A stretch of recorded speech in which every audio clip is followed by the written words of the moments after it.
وقد حضر المجلس ولي من أولياء الله الصالحين.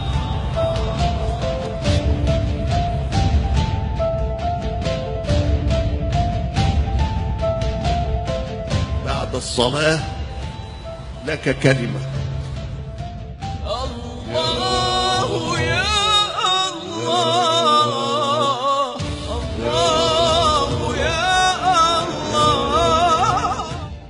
فكانت الصحابة الكرام منها ما هو رقيق الحاشية كحسان بن ثابت، ولما دخل يمدحه زهير بن أبي سلمى فرض له عباءته، فسميت هذه القصيدة بالبردة، لأن بردة الرسول قد فرضت لهذا الذي كان هناك شيء بينه وبين النبي، ولكن جاء معتذرا بهذه القصيدة بانت سعاد فقال باليوم مكبول. فما نصنعه الآن هو إحياء لسنة النبي صلى الله عليه وسلم. من أحيا سنتي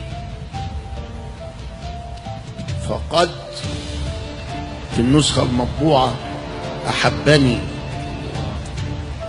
وفي النسخة الصحيحة المروية فقد أحياني.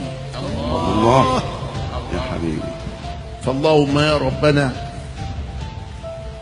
أحيي بنا سنة النبي المصطفى صلى الله عليه وسلم، وجعل هذا العام عام فرج للمسلمين، عام فتوحات للمسلمين، ارزقنا فيه النيات الصالحات والتجارات الرابحات وارتقاء المراتب الرفيعات، وطول عمر الشيخ علي في عافية وسرور وأنس وحبور وتأييد من عندك، رباني صمداني واحدين أحدي، يرقى به أعلى المراقي في نشر الخير في الأمة بما يوجب كشف الغمة وانجلاء الظلمة ودفع النقمة وجمع القلوب على ما تحب، واجعل لكل من حضر نصيبا من سر الجمعية عليك وسر الهجرة المحبوبة لديك، حتى نهجر جميع ما نهيتنا عنه ظاهرا وباطنا. صلى الله على محمد صلى الله عليه وسلم، وعلى الآل ثم الصحب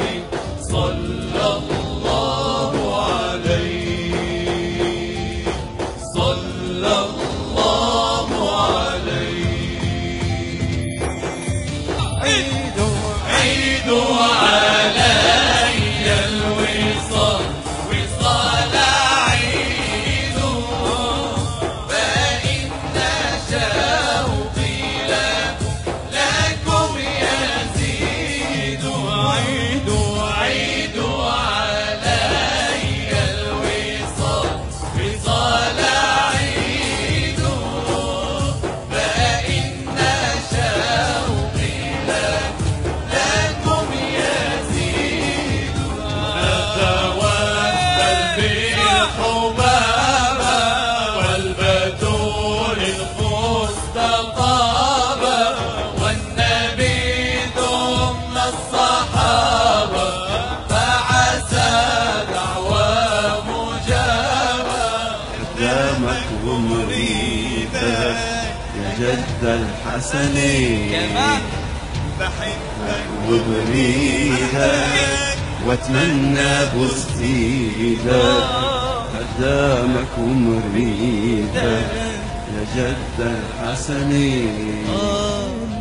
جماله ودلاله متغطي بجلاله، جماله ودلاله متغطي بجلاله، وتقعد قباله تشوفهم اتنين. يا سيدي يا جد الحسنين،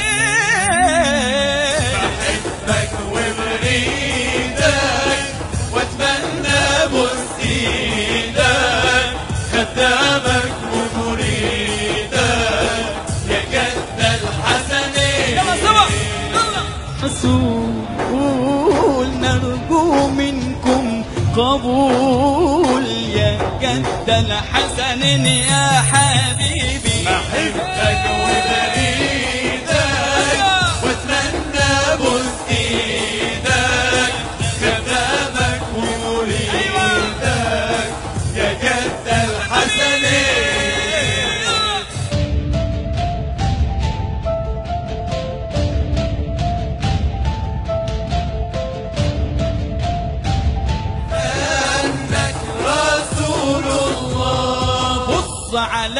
أنور نبينا سيدنا محمد نور هدينا. صلي على النبي أحسن صلي لأجل ما ردوا عليه يصلي من صغري وأنا بمدح المكمل وبفضل شرف المدح حصلي. بص على أنور نبينا سيدنا محمد نور هدينا.